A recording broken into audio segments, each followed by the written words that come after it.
All right, guys. Thank you for tuning into the show. I know you don't see me yet, but I wanted to give you a little bit of suspense. You hear the voice, you know what the face looks like already, but I'm joined by a special guest today. As you guys may or may not know, John is on vacation, enjoying himself. Jose is out as well. I am holding it down for oh no, I'm not Dolo, because I got a special guest today.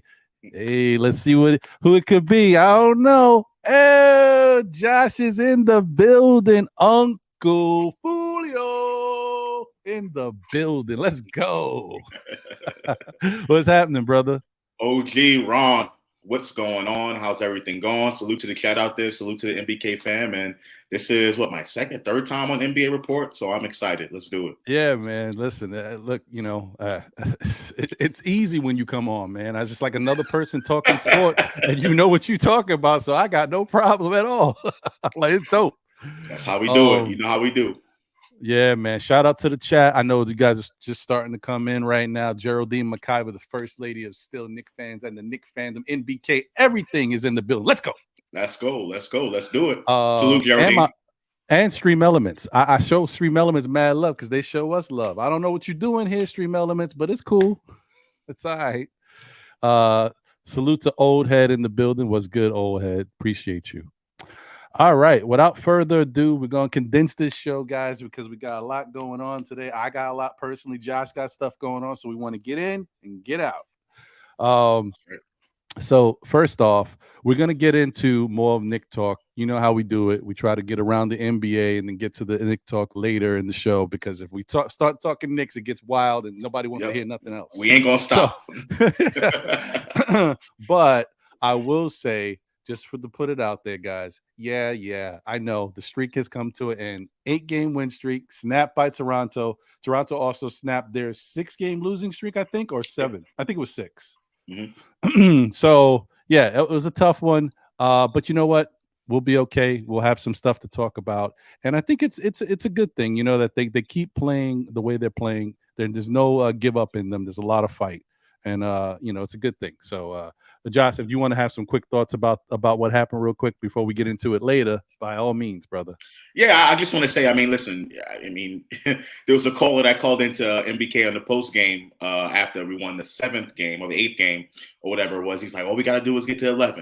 And then once we get to 11, then we can get to 20. And then once we get to 20, we can get to 26. And he was just going on and on. And he was like, this is going to be the same type of thing like the Knicks had in 69-70, where they won a bunch of games in a row. But the win streak wasn't going to last forever. There was going to be a time when the Knicks were going to get humbled, and that's exactly what happened. I don't think they took the Raptors for granted at all. I just think that divisional games, they're going to be tough. They're going to be tough to win. And Knicks are now 1-3 in the division, and it was bound to come to an end at some point. So got it out the way now. Let's see if we can make another winning streak starting tomorrow. Agreed. That's definitely the case. It is what it is, guys. It was bound to happen. At some point it just, happened a little sooner than maybe some of us might have hoped. I actually thought I was happy with the 7 games. I thought 7 games was kind of where I saw it stopping. So when we got to 8, I was like, okay, all right, something good here. So yeah, man, it's a good thing. It's a good thing. But you know how we like to do it, guys. We like to break it down and take a look at the Eastern Conference and the Western Conference, a little bit, and just see how these standings are going. The Knicks have made a nice little dent in what's been going on lately with their great play. But there's some other teams that have been going streaking as well. So we'll take a quick look at what's going on and chop it up a little bit. So let's go. Let's see here. 1 second. Let's drop this down. Boom. All right. Let me see if I can just make that a little bigger for folks.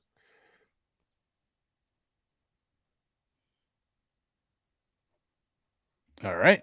That's good. Yep.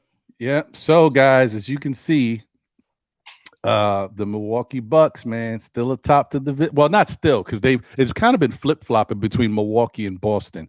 Cleveland, I would say, is starting to creep up. But when you look at the standings the past week or so, it's been Boston and Milwaukee just flip flopping. Cleveland is now starting to kind of jump in there. They won 5 in a row. So look out. Hey, you guys remember I said my sleeper pick was Cleveland because I don't know. There's something about that team that I've always kind of like felt that they could be interesting. And now that they got Donovan, and finally some guys have come back healthy. We'll see what they can do, but they've been struggling to kind of get everybody healthy at the same point. But I think Jared Allen's back. I know Donovan was playing, Garland was playing. Someone else was out, but they came back too. I don't know who it was. I can't remember, but they've been pretty good lately. What do you think about what Cleveland's been doing, Josh? Just like you, I think Cleveland's my sleeper pick for the Eastern Conference Finals. I think they're, Okay. And when I say sleeper, I think they're good enough to make it there. But obviously, you're talking Milwaukee, you're talking Boston. These are perennial Eastern Conference contenders, right? And that's why you call Cleveland a sleeper, because they haven't really been in that spot yet since LeBron left, basically, right? But to me, I think they're a sleeper team. They play defense. They're young. They're athletic. And they got guys who can knock down shots. Donovan Mitchell was a huge acquisition for them. So I still consider them, up there. I think they have the talent to get to the Eastern Conference Finals. The question is, are they going to be able to compete with the establishment that is Milwaukee, Boston, Philly, right? And then, can't sleep on Brooklyn either. But I think Cleveland definitely has a chance to make it to Eastern Conference Finals, no doubt about it. Yeah. No, you're right. They're going to be top 6. They're going to be top 6. I think that is, a given. I think they will be top 6. But the question is with them, are they going to be able to advance in the playoffs with the type of team that they have based on the matchups? And that's yet to be seen yet. It's true. That's a good point because that's the other thing about for the most part, Cleveland is a young team. They're not battle tested at all, right? And even you could say they bring a little bit of experience over with Donovan, but Donovan's as a team, right, they haven't, right as a team exactly. They haven't really been able to account for anything playoff wise. So it's interesting to see what they can do. I think if just noticing, looking at what's going on here, you see, man, that middle of the pack is crazy. So I don't know, man. I don't know what to really say about what's going on here. This is going to be tough all year long. I mean, look at that. Where's my cutoff point? Let me see. What's my new one? Let's go with, I would say 6th. So look at the difference between 6th place and let's say 10th place. So it's 4.5 games between 6th and 10th.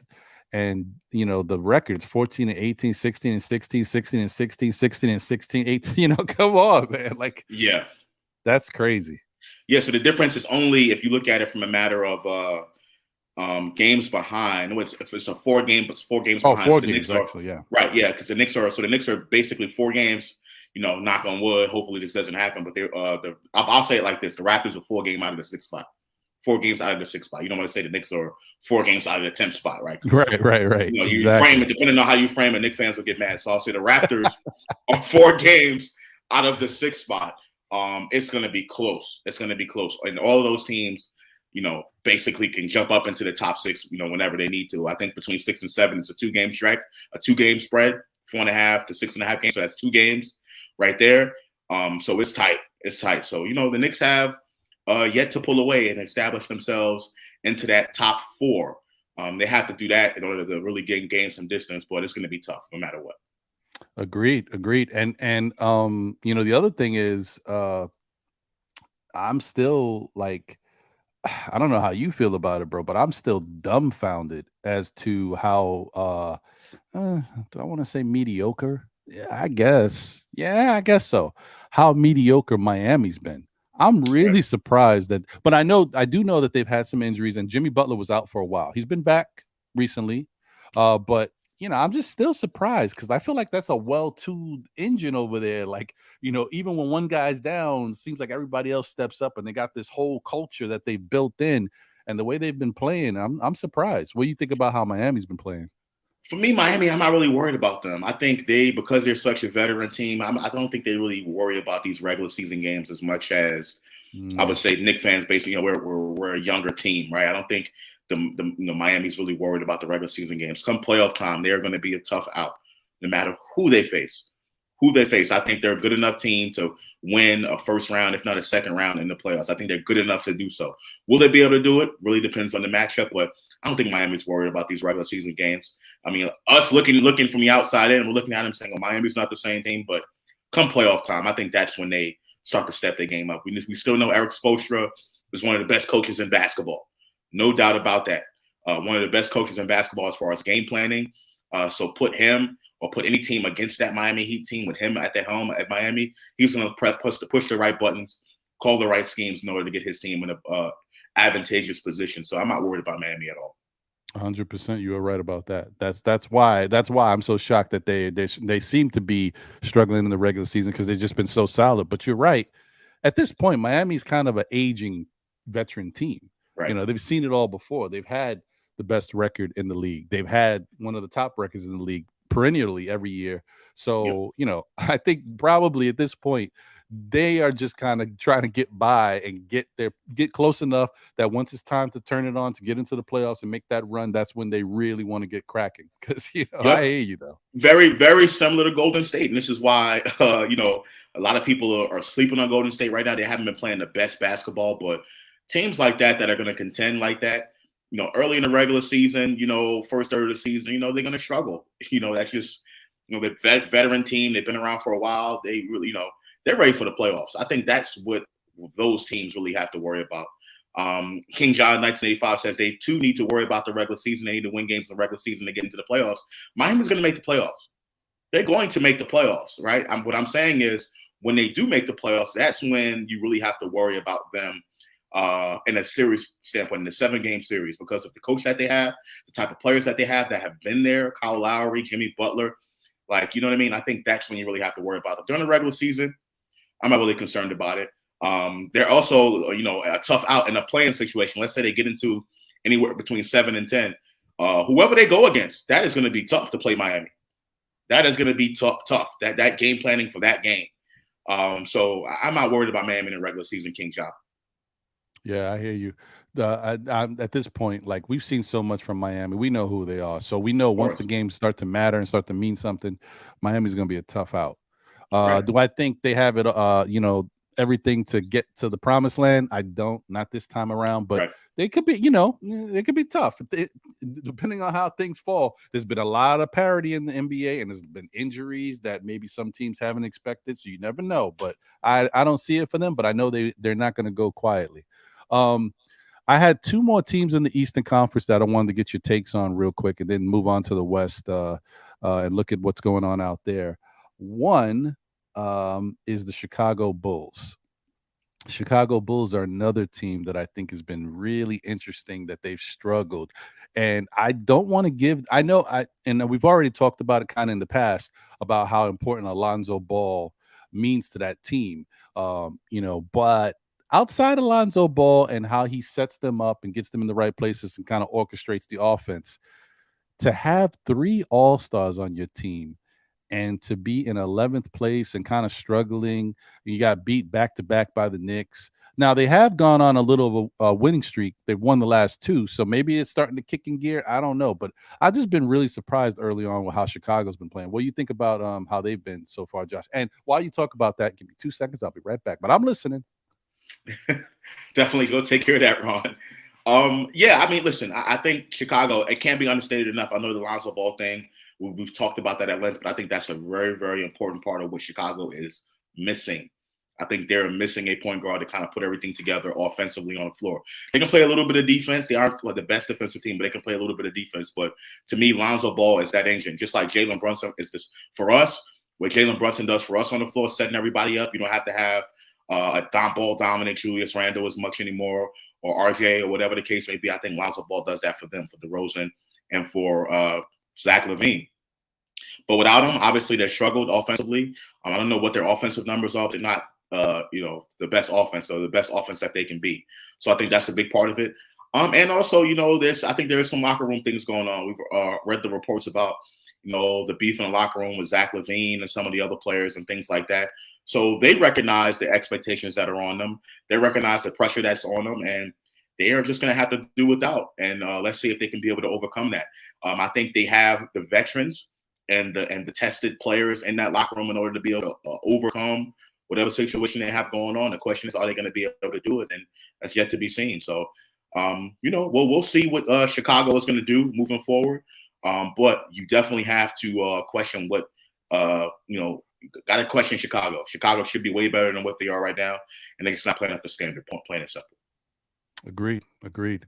And then lastly, and I'm sorry, guys, if anybody has tuned in, shout out to you guys that are viewing. Appreciate you. Shout out to the chat. If there's anybody that's tuned in and that we haven't really kind of touched on your team, understand that, be mindful that we can't cover every team in the NBA here. The show is it'd be really tough for us to really go into depth about all these teams and then give you guys the type of information and coverage that you would want to know. We'd be spending 2 seconds on the team, so kind of bounce around and talk about certain teams every week. So understand that we see your teams, but can't really talk about everybody right now. Now, that being said, Josh, I wonder, so my second sleeper team, and a team that I want to say they're a sleeper for me now, but I didn't expect them to be here, and I'm kind of impressed by them, is the Indiana Pacers. I think Indiana is one of those teams where I just thought that they were kind of young, unproven, and a lot of moving parts. So I'm kind of surprised at how good they've been playing as a unit. And the other thing is, I guess I'm not that surprised, because that's why I wanted the Knicks to get them. Excuse me. But in a way, I'm actually still surprised, because Benedict Mathurin has been really good off the bench for them. And he's been coming in not really acting like a rookie at all. He's had a couple nights where his shot just wasn't falling. But as far as his grit, the way he approaches the game, the way he goes out there, I mean, he's the same every night. The dude's got a lot of passion. He's a pit bull. He kind of reminds me a little bit of Anthony Edwards, I would say, like that same type of mentality. Like, I'm going to go get it, So I wonder what you think about Indiana and what they've got going on. Yeah, Indiana's they're a really burgeoning team, young, burgeoning organization. They got Halliburton. They got, Benedict Mathurin. Those are two pillars of their organization that they can kind of hang their hats on and continue to develop and build around for the future. I really like Benedict Mathurin. I think if he would have fell to the Knicks, I think the Knicks would have taken him instead of trading that pick away. He was very heralded coming out of college. The ability to play defense, to be all over the floor, very, very athletic, can knock the three ball down.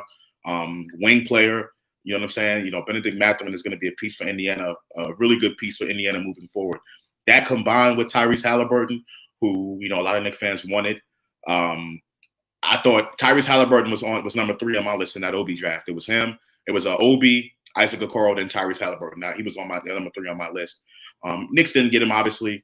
Indiana came in and stole him away from Sacramento in that trade, which turned out to be a pretty even trade if you think about it now. But everyone was like, Sacramento, what are you doing? Back when they traded Tyrese Halliburton. I wasn't that surprised, because they already had a point guard and De'Aaron Fox that they already gave a lot of money to.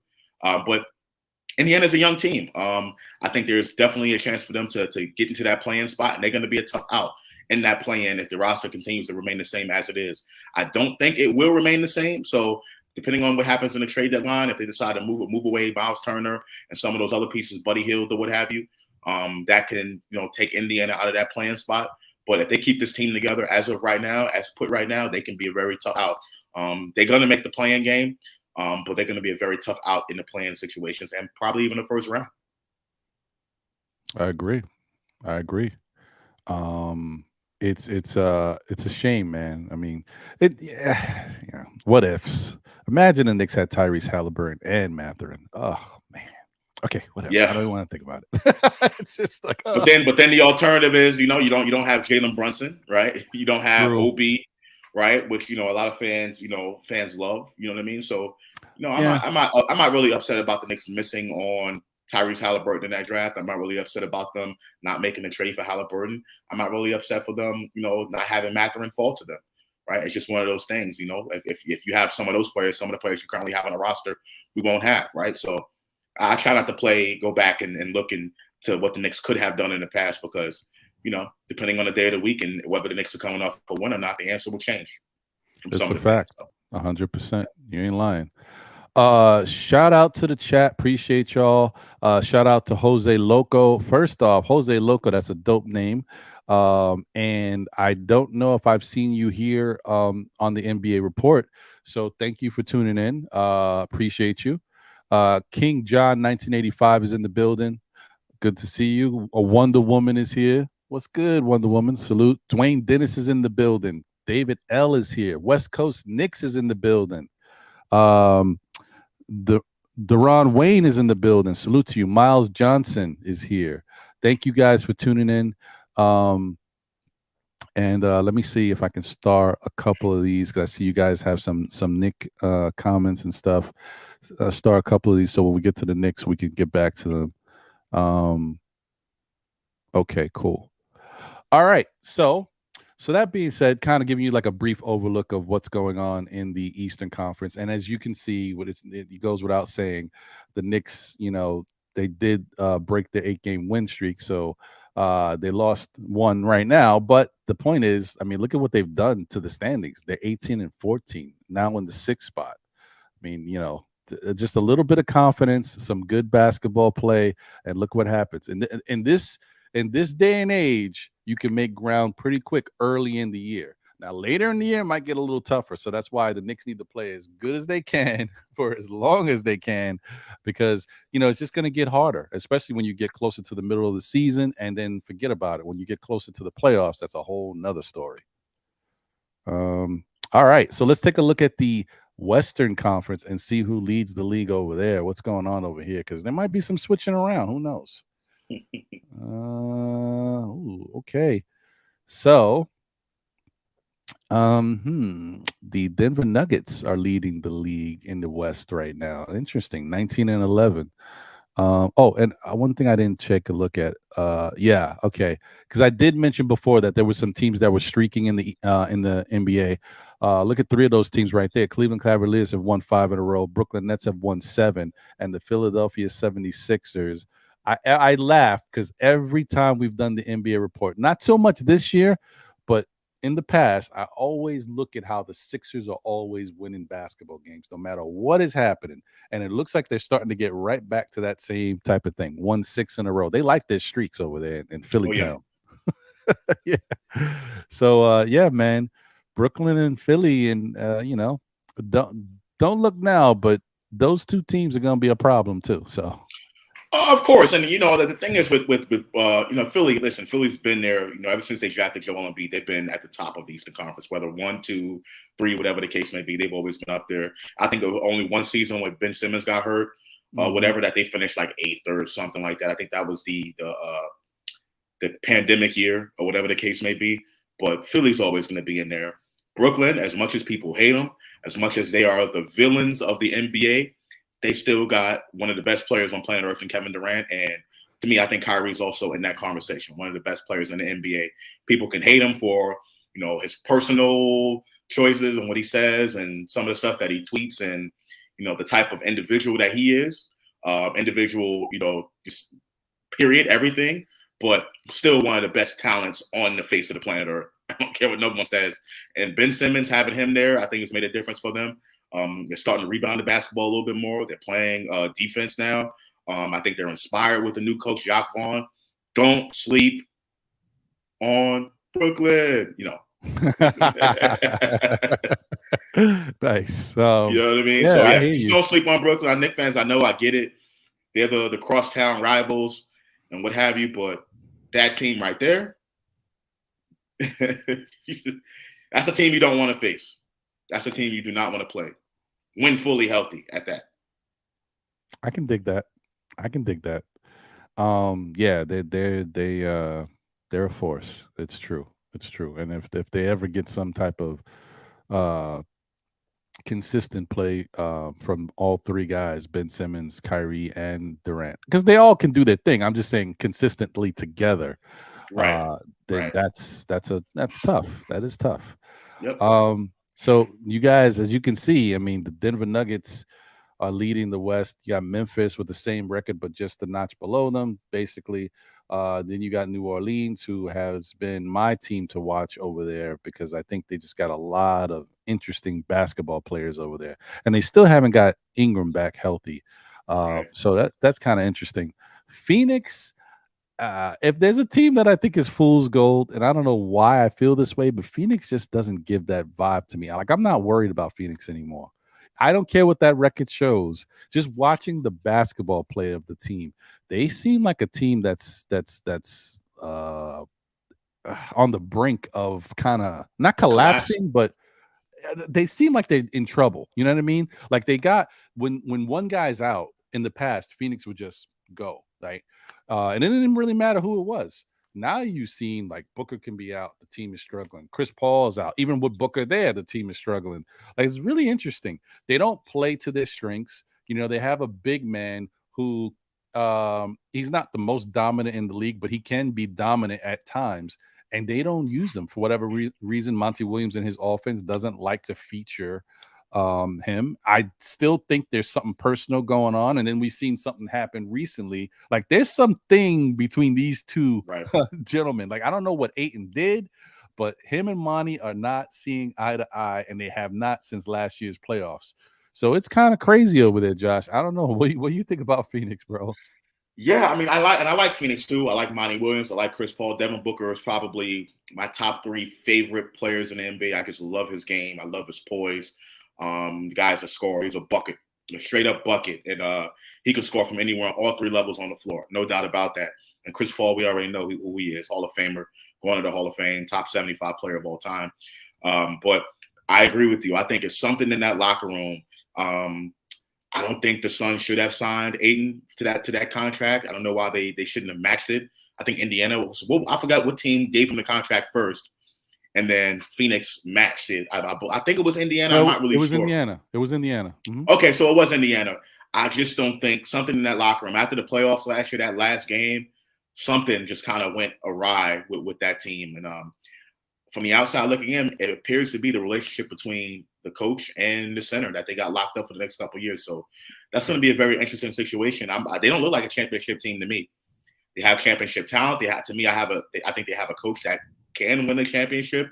They have, Chris Paul, Devin Booker, two players who I think can be number one, number two on a championship team.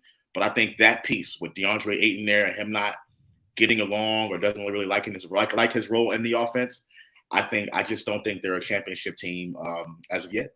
So Yeah, no, I agree with you, brother. I definitely think something's over there. You know that seems a little funky. So, but they're gonna be there, and they're gonna show that they're a good team all year long. They're gonna make the yep, playoffs. I just think they're not gonna go all the way because, you know, the chemistry is something's off.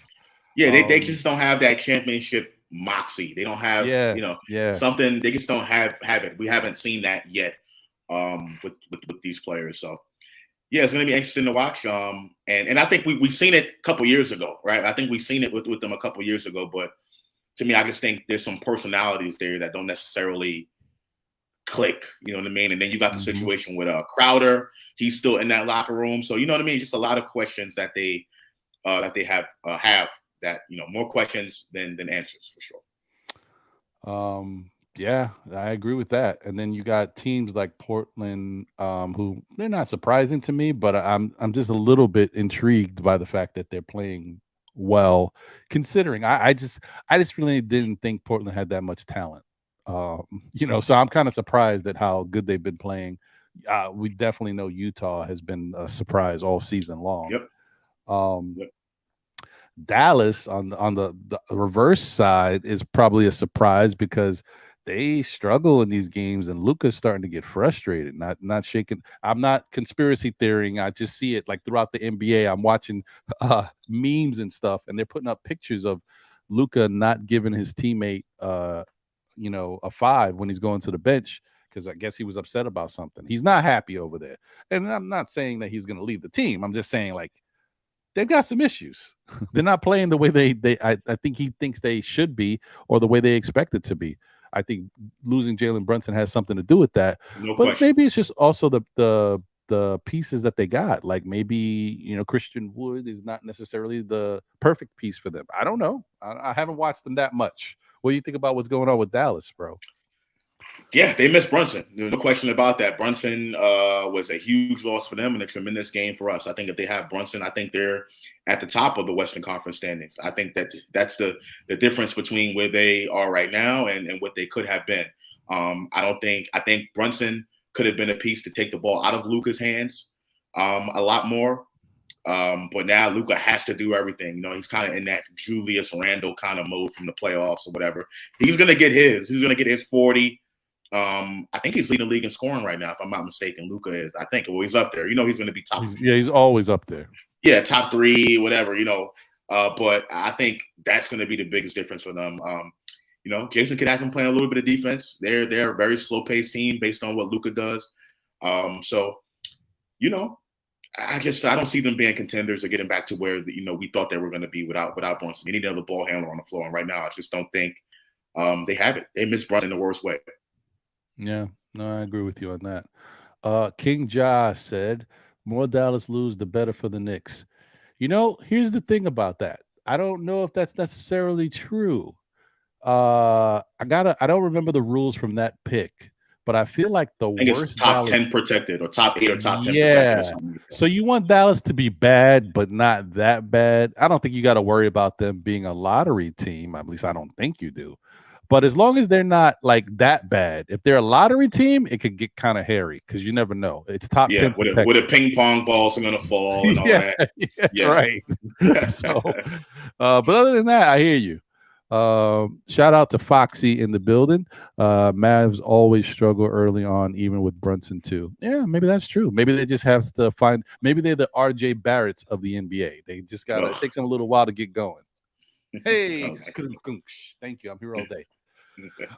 So yeah, another team that everybody's going to continue to be talking about. It's only starting to kind of filter now. It's been happening lately, but let me tell you, I was already talking about them before these last 2 games, but these last 2 games, you got to look at this team and say, what is happening? Josh, what's going on with the Golden State Warriors, man? They're, in my book, they're just like Miami. I am not worried about Golden State at all. These regular season games, these are the defending champs we're talking about. They have the most playoff pedigree in basketball. I'm not worried about Golden State. They need Wiggins to come back healthy. I mean, listen, it's not cool that they're getting blown out by 40 points right now. You know what I'm saying? It's not cool at all whatsoever, but I'm not worried about this team. Come playoff time, they'll be fine, and they're going to be one of the toughest matchups for anybody to go against them. Very, very tough. They still got best shooter ever in Steph Curry. Klay Thompson, still one of the best shooters ever, right? Draymond Green, playoff pedigree. Andre Iguodala, they seem to only activate him when there's a big playoff game, right? The Golden State Warriors will be fine. I'm not concerned about them right now. Obviously they're outside the playoff picture, but I think they'll turn it on right when they need to get somewhere within. I think they can still make top 6. I think they could definitely make top 6. I think they're going to be better than Sacramento, right? I think they're going to be better than the Clippers, right? So I think they can still get into the top 6. But they're gonna have to pull together some wins. They got to get Curry back healthy, get Wiggins back healthy, and then let's see who Golden State Warriors truly are. But I'm not worried about them at all whatsoever. Okay, all right. You heard it here. Josh ain't worried, guys. So listen, maybe we shouldn't be worried either. I mean, granted, don't get me wrong. I think the Warriors will be there, and once it's time to turn things on, you know who the Warriors are. They find a way. That being said, I don't know if they're going to repeat. Don't know about that. But they will be there. We'll see, because anything can happen.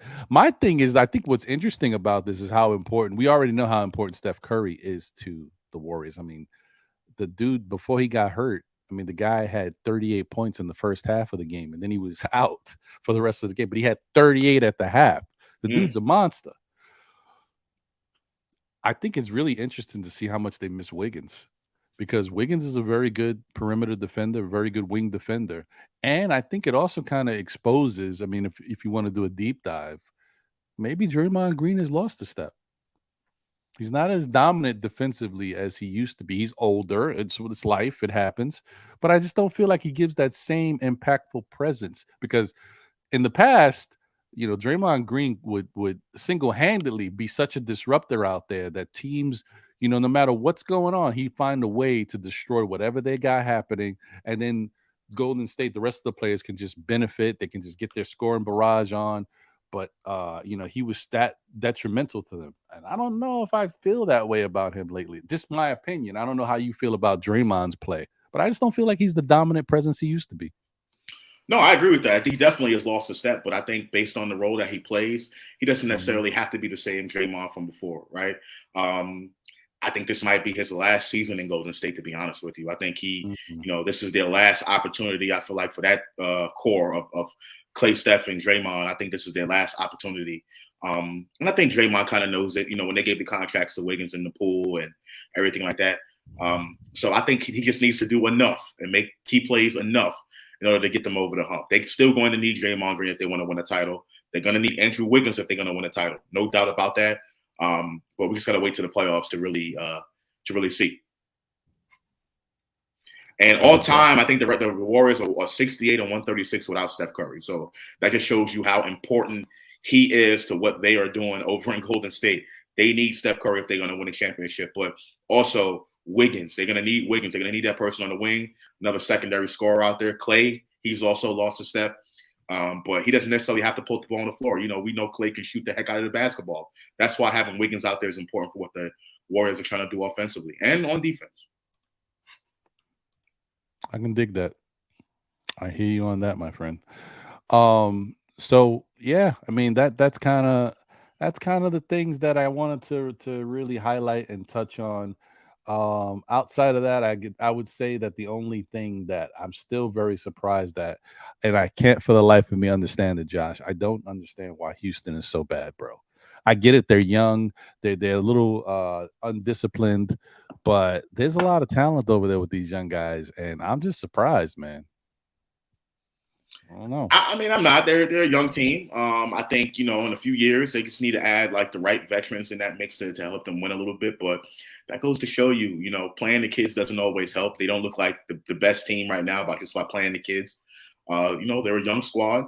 They got a lot of young talent for sure, no question about that. But they just need the right mix of veterans to come in there and kind of steady the ship a little bit and get them on the right track. Maybe the right veteran rotation player that can come in and kind of get things together. And right now they don't have that. Gordon, I think he's a good veteran. He's a good veteran role player, but they just need someone who can, kind of galvanize the young players that, the Jalen Greens and what's the forward's name? I can't always forget this kid's name. The one from Auburn. The one that went to Auburn. Smith. Jabari Smith. Jabari. Yeah, every time I bring up Houston and I bring up that team, I can't seem to remember this kid's name, but they just need a player, a veteran rotation player to kind of galvanize a lot of young kids and kind of get them on the right track. Right now, they just don't have that. And, their youth is starting to show, but they still have a lot of young talent. No doubt about that. Agreed. Yeah. I think you're right, man. I think you nailed it. Whatever it is, that I don't know what's going on, but it's that situation where he just, I mean, they just seem like young and not necessarily ready for everything yet. It'll take them some more time. They'll get there eventually, but yeah, you're right. Sometimes you are missing some veteran presence, and it takes a little bit to get everything going. They'll find the common ground eventually. But that brings us to what everybody wants to talk about. And that's these New York Knickerbockers. Yeah, guys. I know. It's cool. Listen, I think that I'm very surprised at how they've been playing, but I'm happy, and I feel like I maybe, I'll probably do a little deeper dive into it for Saturdays. Know the Ledge. That's right, a Christmas Eve special. Know the Ledge. This team, maybe, maybe there was something here that we didn't see, and for the certain reasons, um, you know, maybe Tibbs was handicapped. I don't know. I'm still on the fence about who's pulling the strings, who decided to call that meeting that they had, and all this stuff. I don't know whose idea it was to shorten the rotation and go defensive, but I'm gonna say maybe it was Tibbs, because if the guys, you look at the influential guys that he's playing, Grimes and Deuce apparently are Tibbs guys, and he really wanted them. So if I'm to believe that, I'm gonna say that I got to give Tibbs some credit for what's going on. Um, so yeah, man, maybe this is who they'll be for the rest of the year. We'll see. If they make a trade or do something, that might upset the balance a little bit, but we'll see. Right now, I think they found a nice, comfortable spot where they can grow from. The problem is, which we saw versus Toronto, losing Grimes is tough. Grimes is very important to the Knicks' success at this present moment. He's the most versatile defender they have, and he was sorely missed. And for those, I know NBK, I know Sim and Tony were talking about it, and there was some other shows talking about it too. This was the let's see what happens game, and this is how we know if something's real. Were we going to see Cam or not? And we did not. What are your Listen, thoughts on that, Josh? okay, well let me just start from the beginning. First of all, in regards to the 9-man rotation or the Knicks going to a 9-man rotation, Tibbs has his hands all over that. That is his call, specifically his call. He's done that in the past. He did it last season, and he did it the year before that. He did it in Chicago. He did it in Minnesota, right? Tibbs loves 9-man rotations. I think as coaches, or for coaches, it's easier to coach that way with a 9-man rotation. Anything more than that, 10, okay, fine, but much harder. 11, definitely not, right? So I think that's on him. In regards to Cam Reddish, listen, I mean, I wish Knicks fans kind of let this go. Cam Reddish is not playing for the Knicks anymore. He is not. It'll take a monumental COVID-like, sitting of most of the Knicks roster in order for Cam Reddish to be out there on the floor. Period. That's what happened with Kemba Walker last season. A bunch of the team went down, and Tibbs was forced to play Kemba Walker because of that. I think it's the same thing with Cam Reddish. They are going to trade him. They're going to move him, right? If they don't trade him, they're going to let him walk, but they're not going to give him a contract. And I disagree. Yesterday on NBK for the post-game show, Tony said that it was a failed move. I don't think it was a failed move at all. Knicks took a chance. It didn't work out, but this move by trading for Cam Reddish does not hurt the team, right? So, you give up a protected first-round pick that the Knicks probably weren't going to draft anyway. You give up a player that wasn't in the rotation in Kevin Knox, right? To take a chance on a player that if it worked, it worked. But if not, okay, you could either trade him or you move on from him. This was not a move that was detrimental to what the Knicks are trying to do long term or in the short term. Period. So I think not playing Cam Reddish is just something that Tibbs made that call, but he also told the front office. The front office is like, there's no reason to play him. We're going to move him anyway, right? So, Knicks fans, I'm sorry to tell you, but get Cam Reddish out your heads. That fantasy is done, over with, kaput. Put it in the books. It's done. Yeah, it definitely does seem that way. I would say that the writing is on the wall. Yeah, and for me, I really, I get it. Cam Reddish, I thought, back when RJ was struggling, and honestly, to this right now, I want to see Cam Reddish play. I think Cam Reddish should start. I don't think he should be playing behind RJ Barrett, in my opinion, right? But it's just not something that the front office or Tibbs is willing to do. So get that out your head. And Cam Reddish hasn't really shown consistency anyway. You know what I'm saying? Like, he's not that consistent anyway. Everyone has this fantasy about him, about what he could become, but he's had opportunities in Atlanta. He's had some opportunities here where he hasn't been consistent. Everyone knows what he could do if he just puts all the pieces together, but he just hasn't done that yet. And I think he's got an ample opportunity, and he hasn't shown anything yet. So, just get it out your head, Knicks fans. It's done. You know what I mean? You can only force a player to do so much, and When he doesn't want to do it, then that's it. Sad but true. Sad but true. I think a lot of times certain Nick fans may feel like um, with everything that's gone on, maybe the Knicks never really gave Cam a real good shot. And then when he started to play better, and we started to see him look good on the defensive end, just when we thought things were getting somewhere, now he's out of the rotation. It's tough. I don't know, man. I don't know. All I can say is I feel like whatever was happening behind the scenes with whoever was feeling uncomfortable about playing time, whether it be Rose, I know they said it was two players, whether it be Rose, maybe it was Cam was the other, and then the whole requesting a trade, but I didn't request a trade. Yeah, okay. Whatever happened there, definitely soured these guys on him and Tibbs especially.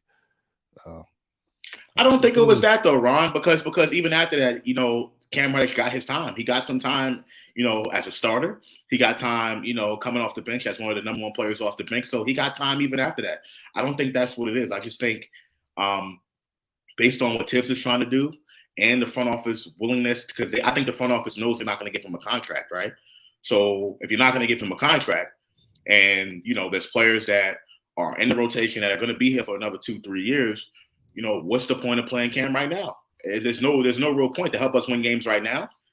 You're taking minutes away from some of the other younger players that are going to be here for 2-3 years, the Grimes and stuff like that. So I mean, I just think people will look at Cam Reddish as like he's going to be the next Kobe or something. You know what I mean? Like because of the talent and his size. But to me, I feel like when you're out there on that floor, and if you really got it like that, it's going to show. It's Mm. going to show. And Cam Reddish to me has just not been consistent enough offensively to show. I don't understand the loyalty that some of the Knicks fans are giving him right now. I just don't Well, completely understand it. I think I see what you're saying, and I agree to a certain extent that that's the case. That's what I mean. Honestly, that's what I've said about Cam from day one. I said that he doesn't give you that pit bull. He doesn't get aggressive consistently. He's very inefficient.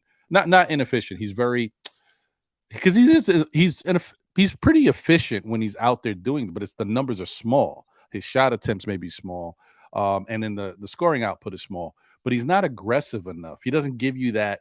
I'm that guy. He doesn't give you the Anthony Edwards. He doesn't give you that Benedict Mathurin that he should because he's got Yeah. all the ability that these guys have, and he could kill out there. And then the other thing is, outside of that, if you do get to see some of it, you only see it for a night or two, and then the other shoe drops, the health issue. He can't stay Yep. healthy. That's Yep. always been an issue. So, but I do think I hear you, but I do think that the Knicks, I know they made a decision possibly to kind of, not put him out there to avoid him getting hurt. But I also feel like that Dallas game was not a good look for him. I mean, I was looking at Tibbs all night, and Tibbs had that face. Like every time Cam did something, it's like he was in the doghouse. So I don't know, but I hear you. I agree. Yeah, I It's hear just you. one of those. It's just one of those things. There's a lot that we don't know, but based on what we have seen, what we've heard Cam say, what we've heard the team say, you can kind of make an inference on what's truly going on, right? One of the things that I use, first of all, the contract thing, right? This is his final year of a contract. I don't think the Knicks are going to extend him. I think that's number one, right? Second Mm. thing, when Cam was interviewed earlier in the season, I think right after the Mark Berman fiasco, where did he request a trade or didn't he request a trade, or the semantics of saying, well, I don't want to play here anymore, but by saying I don't want to play here anymore, I'm not really saying I don't want to. I'm requesting a trade, but I'm just saying I don't want to. You know what I mean? All of that semantic stuff like that. Cam's response to me when they asked him the question about, is he happy? You know what I mean? That spoke volumes to me. His response, and I can paraphrase, was like, I'm good. I'm in the NBA. I ain't got nothing to worry about. Only a few amount of players are going to play in the NBA. I'm playing in the NBA. I'm good. You know what I mean? I'm blessed and stuff like that. You know what I mean? Which is true on his face, right? But at the same time, it also told me that he wasn't hungry enough. And some of his mannerisms, he's not hungry enough. He doesn't have that, that dog. You know what I mean? That, I'm going to take this fight. I'm going to play so well, you can't take me out of the lineup. Cam Mm-hmm. has not had a game like that. We all, want him to have. We're praying and hoping and praying that he's going to have a game like that. But the Cam Hive, you can hope and pray all you want.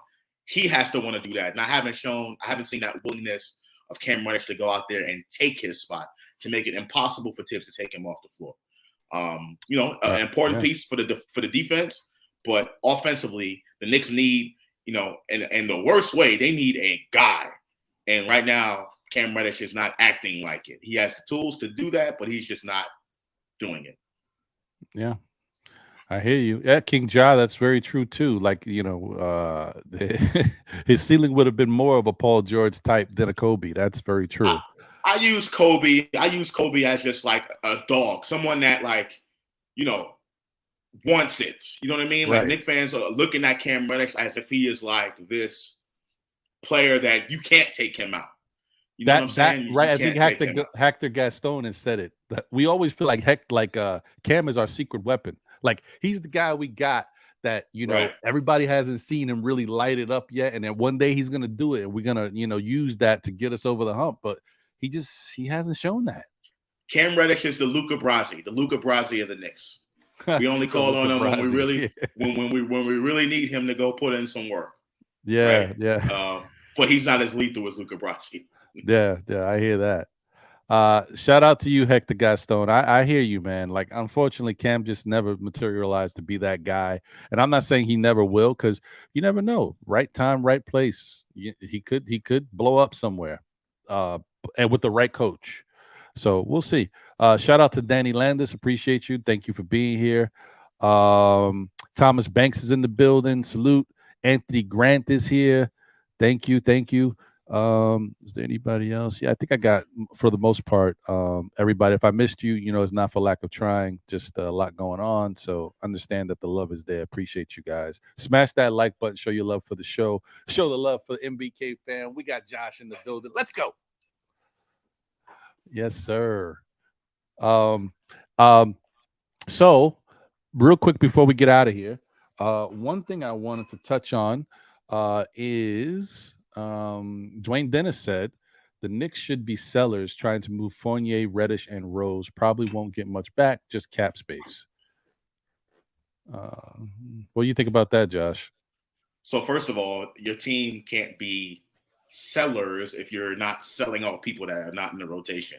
If you have players that are not in the rotation, I mean, obviously you're selling them, right? But that doesn't make your team a seller, right? To me, a team like Indiana would be seller, because if they want to trade someone like Miles Turner, Buddy Hield, those are players that are directly in their rotation, right? Or a Chicago wanting to trade a Zach LaVine or DeRozan or Vucevic or whoever, right? Those are what you would consider sellers, because they're selling away the major pieces of what they currently have going on. Cam Reddish, Evan Fournier and Derrick Rose are not a part of the Knicks rotation. So I wouldn't consider the Knicks sellers if they try to move those particular players. But I do agree, they definitely need to move them. Fournier, to me, is the most important one that they have to move, specifically because his money comes off the books at the end of next season, not this season. And I think if you want to open up some of that cap space, he'll be the perfect person to move. Cam Reddish is coming off the books, or Knicks can offer him a qualifying offer or something like that. There's that. And then Derrick Rose, his money, he has a player option, a team option for next year. So not really concerned about that as much. But Evan Fournier, if not the trade deadline and the offseason, to me, Evan Fournier cannot come back next season and be on this Knicks team. He cannot. Unless you're trading him in the very beginning of the season, or even next trade deadline. I'm not even going to put a limit on that. But to me, Evan Fournier is the big one that you have to move because of that contract for next season. That makes sense. I definitely agree with that. Shout out to Keith Turner in the building. Salute. I see you. Thank you for joining. We're about to end the show, but you're definitely welcome to watch the recap. Josh has been here holding it down with me while John and Jose are out. John's on vacation. Jose is probably about to start vacation, and my vacation starts tomorrow. So I'm sweet, but I'm staying here. I ain't going nowhere. So you still may see me doing some still Knick fan stuff, and maybe joining some other shows and showing some love next week. So before we get out of the last two things I wanted to cover, first off is I'm not going to do a Bulls Knicks preview, although that's a good game for the Knicks to bounce back with. We know the Bulls have been playing good. They've won 2 in a row, but it's a team that the Knicks just beat twice. So to kind of get this nasty taste of a loss to Toronto out your mouth, maybe this Bulls game is coming at the right time. We got to see. We'll see how it plays out. But I will get into that and do more of a preview on Saturday. On Saturday, I mean, not a preview, a recap on Saturday's Know the Ledge. So we'll see how it all transpired. But one thing I did want to highlight, because I mentioned it last week and I said we were going to get to it, and that is the NBK Player of the Night. Because usually the show comes on Thursdays, Wednesday nights are usually pretty jam packed for the NBA. There's a lot of games on the docket. Figured every Wednesday night, right before the next show, we'll get into who I think was the Player of the Night. And in this case, unfortunately, he played against us. So, oh no, guys. Unfortunately, I think it was Pascal Siakam. 52 points, 9 rebounds, and 8 assists. Why do these guys keep lighting up the garden, folks? Like it's a bad look. Tom Thibodeau, where's the double team? How you don't get the ball out of Pascal Siakam's hands? How you let this guy beat you all night? Come on, man. What's happening here, bro? We gotta get it. We gotta do better. We got to do better. And shout out to Pascal with his "I'm the captain now" face. Look at him. Like he knew he was the dude last night. Oh man. Josh, what do you think about how Pascal was giving it up to us last night? Yeah, he balled out. No doubt about that. Definitely balled out. I don't know how many times he got to the free throw line. It was at least like 20 times or something like that. Or, Yeah, it was nuts. he was just getting foul calls left and right. Toronto's a very tough team to kind of game plan against because they don't have, a Kawhi, right? They don't have a player that can kind of carry the team and win games for them every single night, right? So I think what Pascal Siakam did kind of caught the Knicks by surprise. It didn't help that the refs were giving them all those calls and everything like that. Very, very difficult to game plan against Toronto. And I think once in a while they're bound to have a game where Siakam can go off, where Fred VanVleet can shoot lights out. You know what I mean? They're like one of those teams. That's what makes them so scary because they can defend. They can secretly defend. They have a coach who can draw it up with the best of them, right? So I just think it was just a perfect storm or an imperfect storm from the Knicks' perspective of going against a divisional opponent, a team that was hungry coming in with 6 games in a row. The Knicks winning 8 games in a row prior to that, kind of letting their foot off the gas a little bit. I was not impressed by the Knicks offense. I think they didn't move the ball as well as I thought they should have, just like they did against Golden State. They didn't move the ball that well. Tough defenses will make you do that, but we kind of got caught doing a lot of ISO basketball, which I don't, I think those are the types of games that defense will keep us in it. But if we don't have a guy who is hitting that night, we're not going to be successful most nights, right? So I think it was that. And the fact that Pascal Siakam just had a night, the Knicks, it was like this imperfect storm for the Knicks. So I think we'll be okay. But, Toronto's just very, very difficult to game plan against because of those things that I mentioned. So right. Tough night. Definitely was, man. And you know what? The Knicks made a lot of pressure-packed mistakes towards the end of the game. Shout out to them for fighting back and cutting the lead and making it a game and then getting the lead and having a chance to win. But in the end, bad passes under the baseline, turnovers, missed layups, big turnover by Quickly. Wasn't the only factor, but that Quickly turnover was like unforced. It was a bad pass behind the back from Julius that kind of made Quickly reach for it. But since he's got the 3-point game in his mind so much, he grabbed it and then kind of stepped back behind the line. When technically you're up 1. It's crucial. Minute and something left. Just grab the ball from where Julius laid it and take the shot from there. But no, the Knicks are allergic to 2-point shots. It is what it is. So that's pretty much it, guys. I had one other segment that I was trying to get to. I'm not going to talk about it now. We'll talk about it, because this is something we could talk about going forward. I'll put it up so you guys can see it because I did this not knowing that I was going to have Josh to be here. But that's just, I wanted to go over the top 20 scorers in the NBA right now. And as you can see, Luke is number 2, and you guys see who number 1 is. Joel Embiid. Scary. Yeah, so look at that. Look at the numbers. Look at the top 20 guys. Look at Lauri Markkanen pulling up the rear.